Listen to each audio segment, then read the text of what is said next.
Okay, we're going to have a lecture for Module 2. I have to break it into two parts because YouTube is not really responding well to my long lectures. Okay, first off, I want us to talk about assessment. You read about assessment in a slideshow. You saw that there are informal assessments called QRIs or DRAs. Those are informal reading inventories that will tell you how well a student can recognize words or decode words, how well they understand vocabulary, and how well they comprehend. Okay?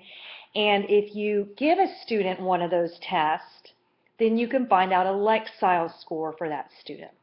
A Lexile score is nice to know because then you know what level book that student can handle at the independent level. When you give these assessments, you find out an independent level, which means they can read it independently without your help, instructional level, which means that would be the instruction you give them in the class. They need your help or scaffolding of instruction to be able to handle that piece of text. And then there's the frustration level, which we should never give our students frustration level text. Unfortunately, some of the book companies publish books in using frustration level text for a particular grade level. So students will then put their hoodies over their head, put their heads down, and give up. Okay? So when you are arranging books in your class, hopefully you will not teach just one classroom novel, but you will give students choice in a theme. I want you to remember that you have to have various levels of text. Some of my ELL students, or now they're called culturally and linguistically diverse students, they would read picture books, or they would read Sports Illustrated Kids, which would be more on a 5th grade level because that's what they could handle independently.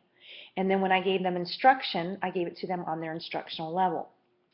At the beginning of the year, you need to determine which students need diagnostic testing. Those are those QRIs and DRAs. They are very lengthy. You're not going to be able to give these to every student. Hopefully you'll have a reading coach who will help you administer testing, but you won't always. Okay, you need to keep that in mind. Sit down with the student at the beginning of the year with the goal sheet for reading and writing. If you are in the state of Florida, you have FCAT data. It will be on a computer. You can probably see all the years of the FCAT taken by that student. And you can see which area or areas are their strengths and weaknesses. For instance, word choice, vocabulary, is one of the subtests for an FCAT test, for the Florida FCAT test. You would be able to determine whether or not that student is doing well enough or needs more instruction or intensive instruction, okay?